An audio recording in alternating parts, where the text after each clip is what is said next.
I think it's always about, how you are able to plan. You really have to be intentional and intensive about planning your days. Otherwise, things just slip through the cracks. You're totally right in terms of the top 3 priorities. You put on the times. You don't just list the top 3 for those who are listening. You would prioritize. It's top 3, but what is actually number 1? I number them. I actually have a Post-it too, and I check it off. This is number 1, 2, 3, so that it's mentally in my mind the priority. It's very important to look a week ahead or look the day ahead too of things that are coming up, so that you don't miss things. Welcome to the Immigrant Doctor Podcast, a podcast for financially focused immigrant physicians and other medical professionals looking to learn investing in the U.S. market and achieving financial freedom. Join Avishkar, the Immigrant Doctor, as he talks to high achievers and go-getters who unravel their journeys, hardships, and successes, helping you to get your financial freedom. To learn more, go to theimmigrantdoctor.com. Folks, some of my guests may actually have, some mentorship programs. They may have some deals that they're working on, and you might get interested in working with them. But please bear in mind that I haven't done any due diligence on what they are offering, and you should do your own due diligence before you start working with them. Having said that, these are very high quality guests that I'm trying to bring on so that they can provide good value to you, and they're hardworking individuals and they have integrity when they work, but you should definitely do your own due diligence. I haven't done that due diligence on what their programs are, what their deals are. So please do your due diligence. I don't want to be held liable for anything that they are offering and you join that program or that deal with them because you heard it on my podcast. Hi everyone, welcome to this episode of the Immigrant Doctor Podcast. I have with me Dr. Tsung. You believe it or not, she actually works for NASA. This is the first physician that I've met who actually works at NASA. And so her background is she's emergency medicine, critical care, and aerospace medicine trained. I honestly didn't even know that there was a field like aerospace medicine. But, I will let her talk more about herself because she's super accomplished. And now she works as a productivity coach. She even has a podcast. I don't know how she manages all these things that she's doing. And that's why I wanted to bring her on so that we could talk about how we can optimize our time, how we can be more productive with the time that we have. We all have 24 hours in a day, and we want to make sure that we are optimizing ourselves to utilize those 24 hours to the best of our abilities. So welcome, Anna. How are you doing today? Oh, I'm doing fantastic. And thank you so much for having me on the show and for your kind words and great introduction as well. So I do work full-time for NASA Monday through Friday, and I work part-time in the ER and the ICU as, PRN. And then I do real estate investing and Productivity MD is my brand. I do productivity coaching for physician entrepreneurs. And I have the podcast called It's Not Rocket Science Show. And really, I was productive before, efficient before, but once I had my baby a year ago, in order to keep scaling to achieve the 5 freedoms so I can spend time with him and my family and not go crazy with all the things that are added when you have a baby, I was actually forced to supercharge my productivity. So that was a journey in and of itself just this past year. And I would say I exponentially grew my productivity just from having the baby. Yeah, it's, having kids is a game changer because everything goes out of the window. You plan your schedule and you don't know what's going to happen next. So I completely hear what you're saying. But, you were mentioning about the 5 freedom. Let's just dive into that. What exactly are those 5 freedoms that we are all looking for? Yeah. So, before productivity, before learning the tactics of productivity is you have to first come up with your why. And if you don't have a strong enough why, you free up all this time, you're doing busy work that doesn't really move you towards the vision. So a lot of times I think I would tell my clients, you envision yourself when you're 85 years old or 90 years old, what are you doing at that time? Who are you spending your time with? What are you contributing to? What type of residual income do you have? And so the 5 freedoms is something I learned from my own coach, Dr. Vikram Raya. So you would have your physical freedom, right? Like vitality freedom, your physical health. And of course, you have the financial freedom where you have enough residual income to live off of without trading time for it. And you have the time freedom where you're able to take off, spend time with the people you love, go travel, to get away, if for as long as you want. You have geographic freedom, so you can really live anywhere and still be able to operate your business, your coaching, or whatever you are doing, right? And then, so let's see, we have emotional freedom is the last one as well. So what that means is that you are stress-proof, you are resilient. Anything that comes at you, you're zen like a monk, and you have enough EQ, emotional intelligence, to think things through, change the meaning of things, and not let anything distract you or affect your emotions. And you're very stable, just kind of like this. So those are the 5 freedoms I would like to achieve, which is why, and I want to achieve it fast. I don't want to wait until I'm 60, 70. So which is why I learned to basically scale everything I'm doing so I can get there faster. Where are you at with respect to these 5 freedoms? 5 freedoms, I'm guessing it's going to be another 10 years. So Okay. That's what I'm thinking. So it's not today. It's not today. It will be incremental. It will be one at a time. I think my vitality freedom is almost there because I eliminated night shifts. So that's already one step forward. But I think I would like to get to the point where I do have like H. pylori, which I'm trying to get rid of. We think it's from my travel back in the day where we were traveling for like 9 months, 8 months out of, around the world.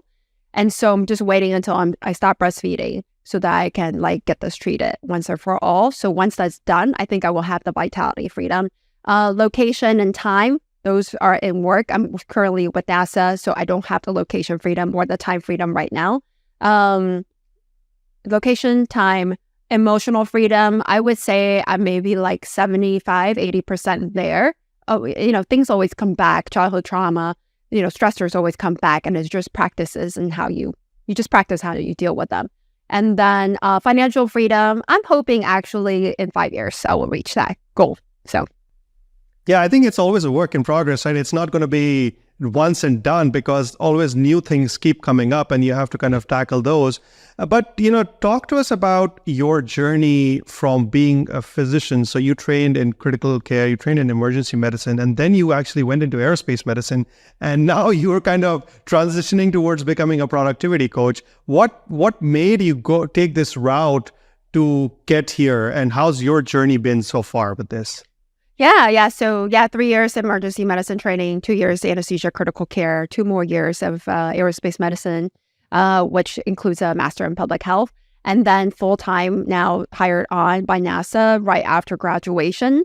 So I'm not actually transitioning into coaching. It's actually coaching part-time, very, very selective group of clients, very part-time and very few hours a month. But that is, my passion is productivity and efficiency. It's always like my zone of genius, not just from me, but from everybody else, is that I am the most efficient person they know.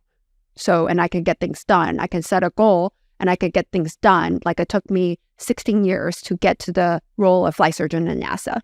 But I set that goal when I was 19 and I got it. So, wow. So I would say, and then the real estate as well was started just a few years ago because I knew that, that is one way for people to get wealthy for residual income. I have to learn about it. So I made the time to do it. I don't know if that answers your question. Your question is just kind of about the journey of how I got the podcast was, I wanted to, initially the podcast was like, the idea was I wanted to share all these ideas on health, on productivity, on mindset that I've learned. Initially, I was going to write, but I met somebody at the Mind Valley conference who was a podcast coach. So I turned the podcast route, and I'm so happy about it because I can speak way better than I can sit down and write. Yeah, I agree with you. I echo the same sentiment. Yes. It's very hard to write. It's easier to talk to people. Yes. Well, yes, it's fun. How do you, yeah, and it's fun. Well, how do you balance all of this? You have your full-time job, and then you have your part-time job, and then you on top of that you have your real estate, you have your baby, and you have your podcast, and then you have your coaching. How are you managing all of this so effectively? Yeah, so everything was started serially. They were not started. That's very important. It's focus. So, originally, yes, it was the residency flight surgeon job, right? And then after that, the next focus is hiring a coach for the podcast. And it took a year plus to launch. It took a year to think about it, to take action, and then another year to actually launch it. So it was a long process, and now it's automated to the point where I could just record. I take 30 minutes to less than an hour to record, and I've hired an executive assistant, and boom, like he will do everything. He doesn't process it, but he will do everything that he needs to do to send it to the podcast production team. So literally my time commitment in a month is 2 hours or less, because he also takes care of all the scheduling as well. Once that's automated, then it's the real estate. It takes some initial work. After that, it gets more automated, lots of time, lots of work. So I was not doing any coaching at that time. Then it started getting better. I started learning more, then diving into coaching. So again, everything is serial focus, not simultaneous distraction from each other, if that makes sense. And I think that makes sense. No, I think that makes sense. And, it just reminds me, the fact that you're mentioning about the assistant reminds me of a book called Who Not How, because a lot of times we try to do, especially as physicians, we feel that we can do everything ourselves. Not to say that we cannot, but sometimes it's actually better to delegate that task to somebody else so that can free up time for us.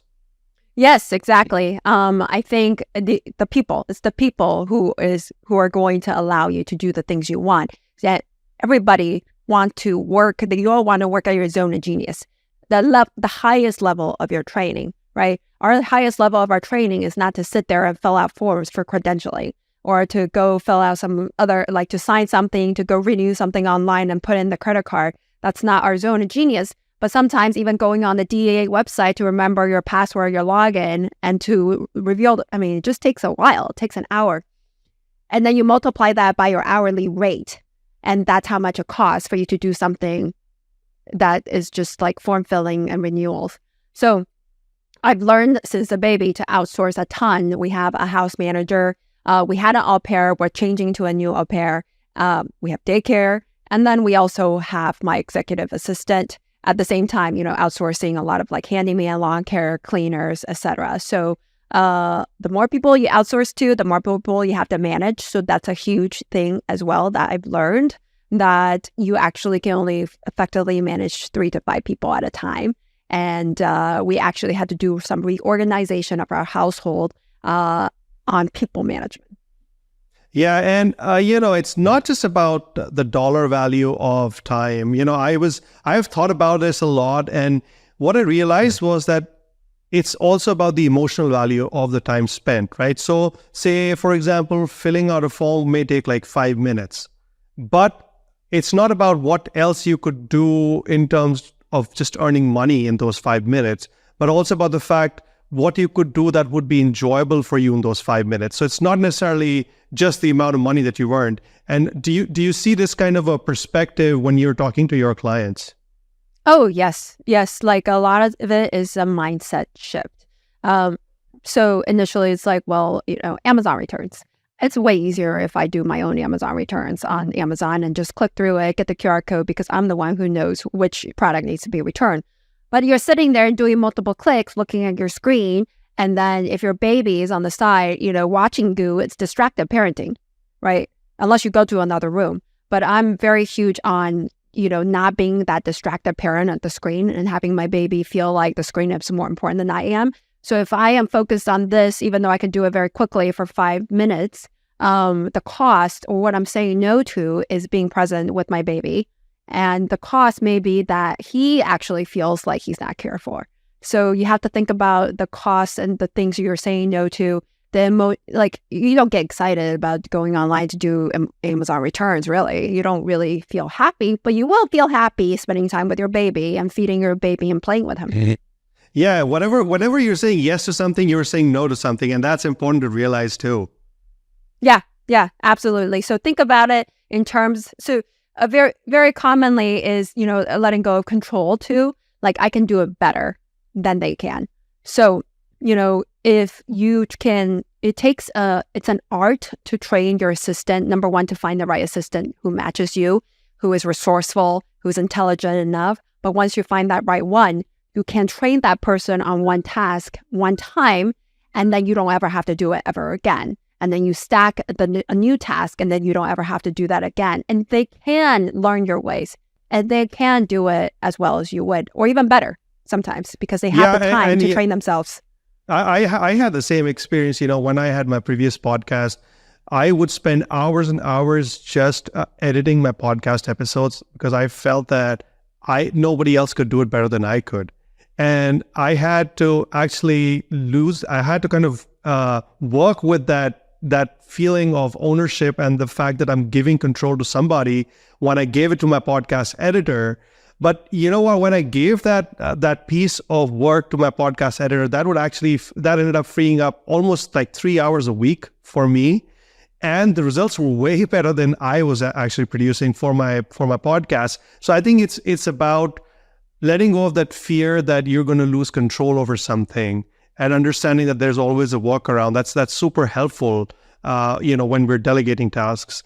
But I'm sure your clients, physicians who come to you are probably overwhelmed because we're busy professionals, right? What are the common challenges that you come across that they experience?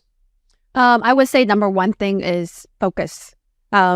We take on too many things at one time. That was my number one challenge when I first started as well, because we can do a lot and we have the capability of learning. So we want to do real estate. We want to do a podcast. We want to write a book. We want to also do this with our kids. We want to travel. And then we want to also do our full-time job in the hospital, perhaps. And then socialize, etc. And then so we don't have the focus down to, I would say the first thing is focusing down to 5 major goals a year. And really, if you have children or a spouse, the first one is a goal of you, your health, your well-being, your mind. Number 2 is your spouse. A lot of times I see that the spouse is lumped in with the kids. So the spouse actually don't get their attention, the relationship. We think it's good, so we don't need to work on it. And then you see that the couple actually just grows apart, or they become like work parents. So it's just about, baby care logistics. The romance goes away. There's no more date nights, like a date every few months, or none at all, or no date unless it's with kids. So the spouse needs a category. Kids, of course, creating experiences. It takes intention to parent, I feel like, for me. Not everybody will agree. I think some people think that parenting is just intuition. But for me, I think it does take intention to learn a little bit more about the right way to talk to your kids, the right way to deal with the toddler tantrum, etc. So it takes intention and work and scheduling things. Yeah, how do you help people get that intentionality for what they're doing? What are some of the ways that you tell them to navigate? Because I think essentially that's what's important, right? Like when you're doing something, you need to do it intentionally. Even in fostering good, positive relationships, you need that intention to be there. It's active work that you're supposed to do. How do you help your clients work through that and realize that that intentionality is needed?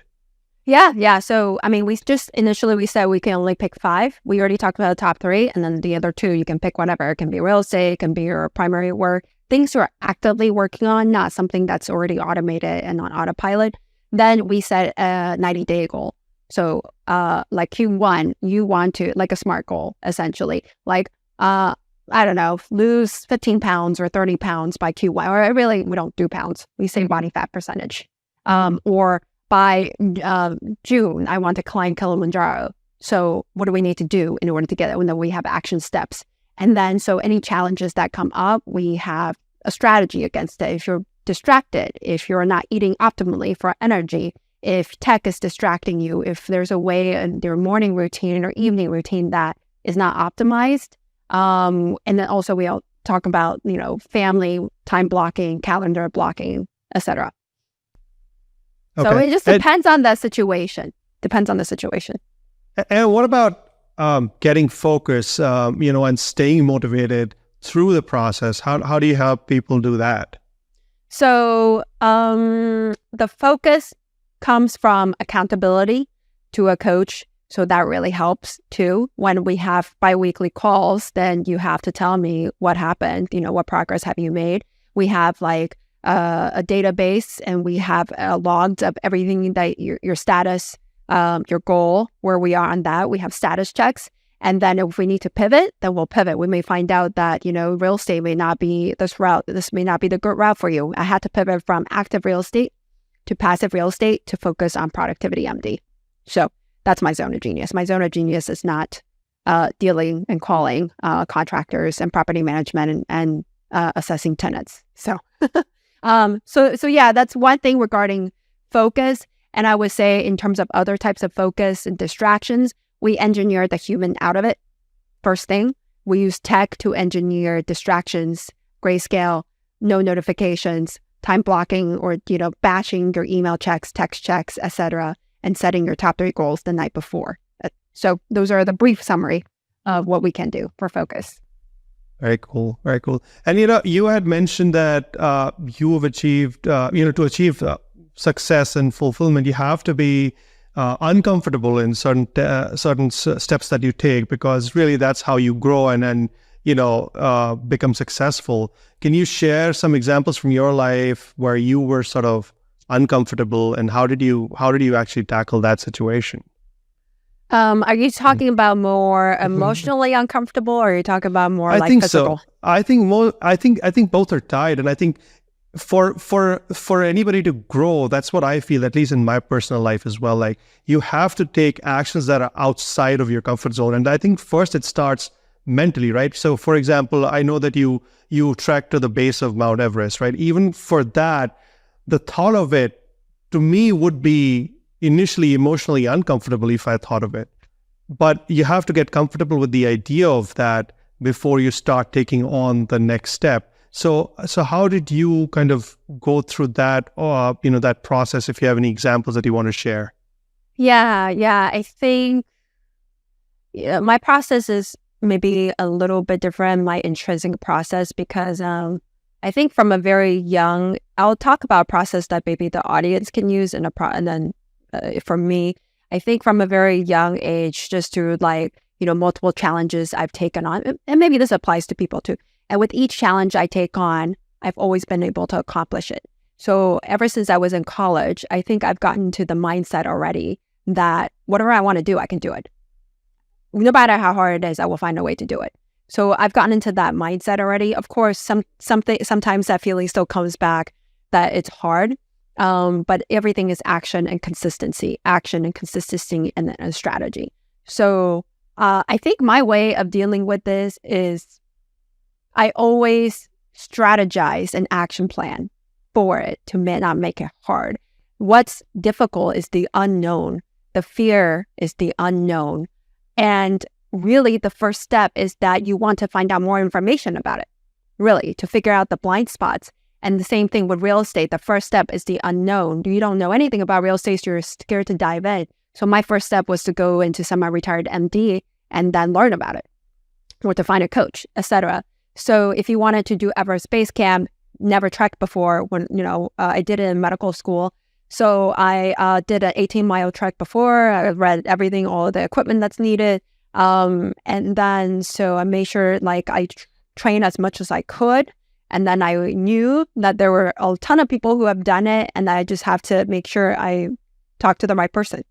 So another fear, maybe, at least for me, I work very infrequently in the ER and ICU because the astronauts are very healthy. So I do 1 or 2 shifts a month. It's not consistent enough. So there's always a little bit of fear or trepidation, going into an ER shift. What if I have to intubate somebody and I haven't, or do a chest tube and I haven't done that for a few months? But my strategy was no, I can do it. It's action and consistency. The strategy is you do a mental practice, essentially. If you haven't done it for a long time, you can literally do a visual imagery of how to intubate someone, or, if you have to do a bronch, or if you have to do a chest tube, and then it comes back. So I would say that first, find out more information, figure out the blind spots, figure out an action plan, figure out the risks, all the risks, and fear set. So that's what Richard Branson does, and that's what Tim Ferriss does. All of the fears, and then you do mitigation strategies for each fear or each risk.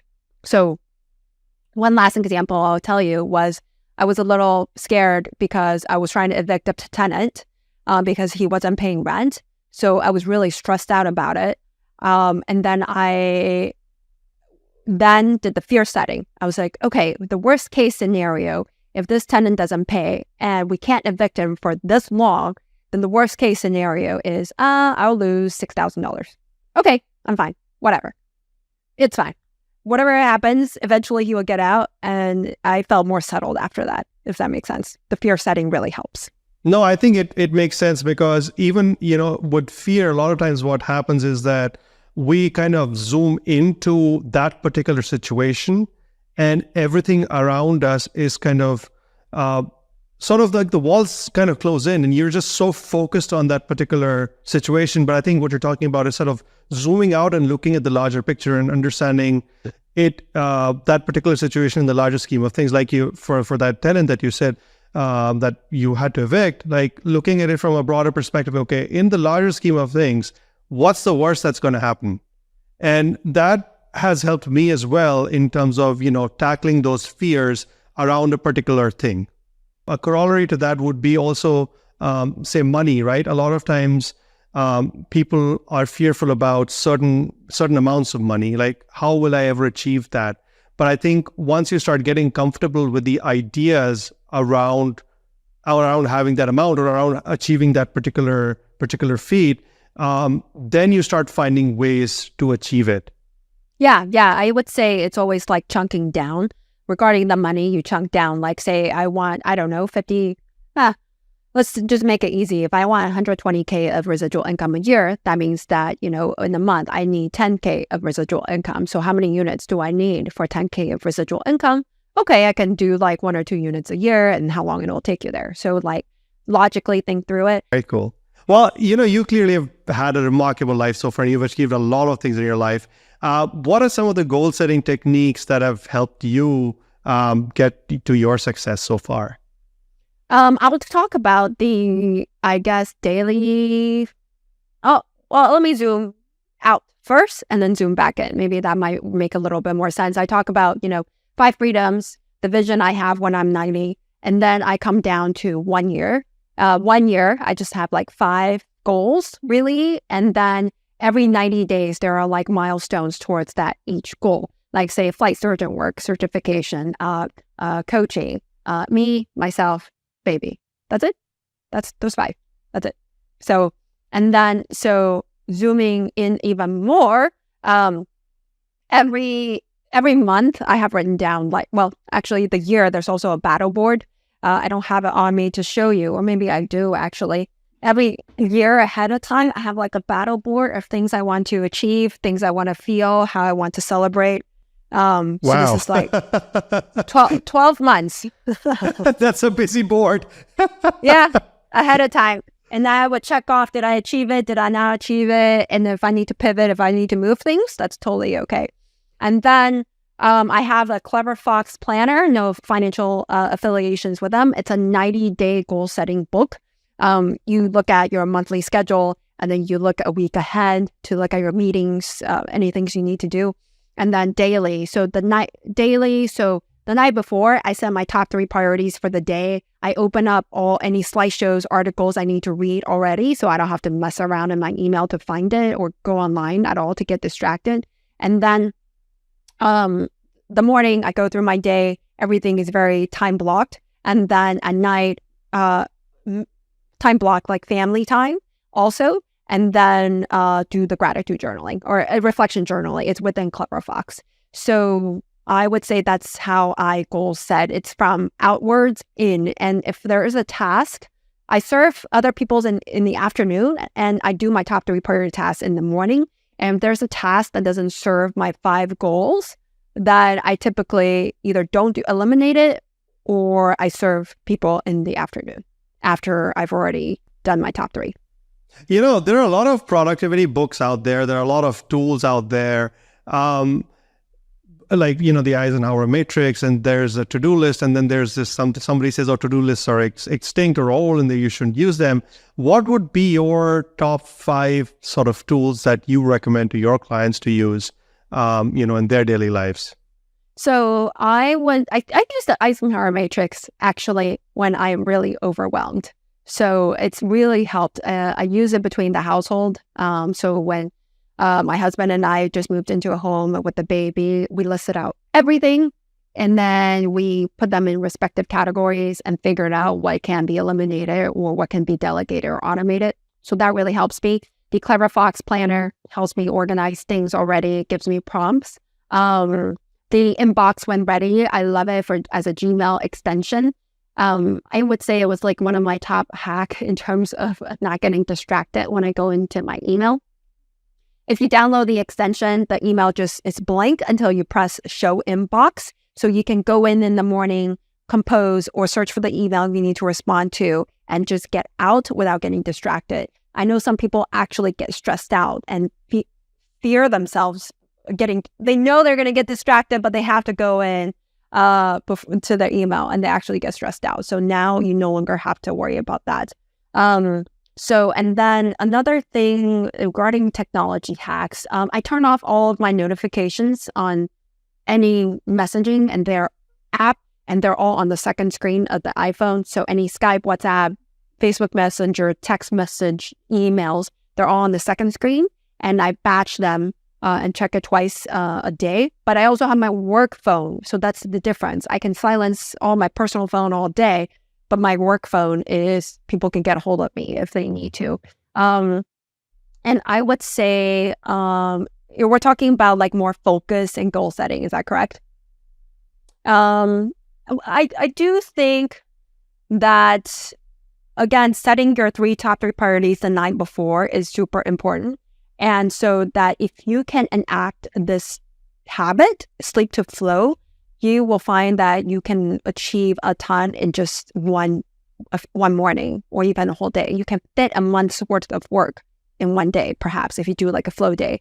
So what sleep to flow is, you wake up, you go to the restroom, everything's already ready on your computer or your desk, and you just go straight into it. You don't do meditation. You don't do anything. I do cold shower because I don't like doing it. So I like to get out of the way. But you don't do anything else until that hour to hour and a half of flow work, deep work is done. Then I would brush my teeth. I would do like any meditation as a break. I would, make my matcha and go back for another flow session, usually 60 to 90 minutes. So by enacting that, I had like 10 plus slide presentations to do. They're pretty technical and complicated, has to do with engineering. And I was going to do like, I don't know, one every 2 days. It would have taken me like a month to complete all 10 presentations. And I did a flow day and I did it all in one day before like 3 p.m. Amazing. So it's sort of like batching things together and making sure that you're optimizing particular times of the day for your tasks. And I think what you're mentioning about the fact that you use early mornings for your work, for like the heavy duty work, is also sort of ties into. I remember reading a book by Brian Tracy called "Eat That Frog," and I think it talks about doing the heavy weight lifting sooner rather than checking off the low value tasks on your to-do list, and then you feel accomplished because you've just checked off some bunch of tasks, and the important tasks actually are still sitting there because you didn't want to take care of them. Yes, I'm so glad you brought it up. It's so important, because a lot of people I've talked to is they do the shortest time task first, the easiest task first. But it's the golden hour. I would say golden hour trauma. This is a golden hour productivity in the morning. You do the hardest thing first, the thing that you are not looking forward to tackle first. So example would be, I had like 5 scientific articles I had to like go through and actually, make Excel sheets, collect the data, put it on Excel. So that's an example. Or go through a bunch of other inputs from other scientists, and I have to compile them and come up with a summary on my own. Other things could be taxes.